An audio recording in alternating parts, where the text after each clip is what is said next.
I'm getting a very strong sense that 2020 is going to be an amazing year. You know, with all the massive changes, political, economic changes that we had in the world. Do you remember many years ago, about 10 years ago, companies had the 2020 vision? Yeah. Absolutely. We're there. And I'm surprised as well that in probably the last month, people are rolling it out like it's some fantastic creative, almost that it surprised them. We're here and now we need a 2020 vision. So I've seen it. Yeah, what they're starting to do a 2030 now. Well, my word. Doesn't quite have the ring to it though, does it? Like that whole 2020 perfect sight. Exactly. I wonder how many of the plans actually were anywhere near accurate, and how many stuck with it. I'd be keen to see that in the sense of, they're launched with such vigor, and this is the guiding light, the Northstar. We were talking about this internally the other day. How many words can you get in for vision, mission, purpose, raison d'etre, Northstar, guiding light? So we went through to sort of pick them apart and go, what do they each mean? Are they all trying to say the same thing, or is there a distinct difference between them? Yeah, and I would add to the fact that the focus around the linguistics, the articulation of a word,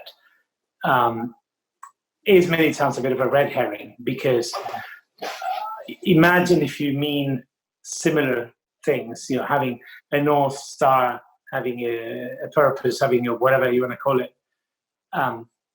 The real art is, of course, you need to articulate that, but the real art is to convert that into all the very uncomfortable alignments in your organization, to not blame anybody else but you, and to actually have the courage to drive that into alignment with those visions or whatever those are. It's a bit too easy. I mean, I don't want to undermine this. It's relatively easy to come up with those statements, and yet believing that those words have magic powers, I think it's a bit of a kid's game. Yeah. And like, for my side of things on that is, we work so hard at the words and ensuring that they actually mean something. And then we'll help organizations, of course, launch those things with such meaning. But the problem is then, how quickly do they drop it, change it, dilute it, start referencing something else completely? And correct. I know you've got to and so, but you can't blame the words. So the words, the clarity of the words is a very important starting point. But it's not sufficient. But if you think of this in terms of just us, us as humans, we are very good at articulating, hey, I'm not going to do this again, or I am going to do this.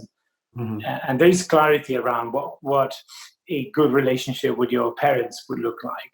Or, that. And we spend, lots of people spend lots of time talking to friends and counselors and saying, that's kind of that I want to be. And yet, this huge gap between the articulation and the actual expression of this becoming a habit, not even a behavior, but just a habit, which is ideal, right? Yeah. I think that shows up before you even noticing it. That's what we're going to get when we talk about change.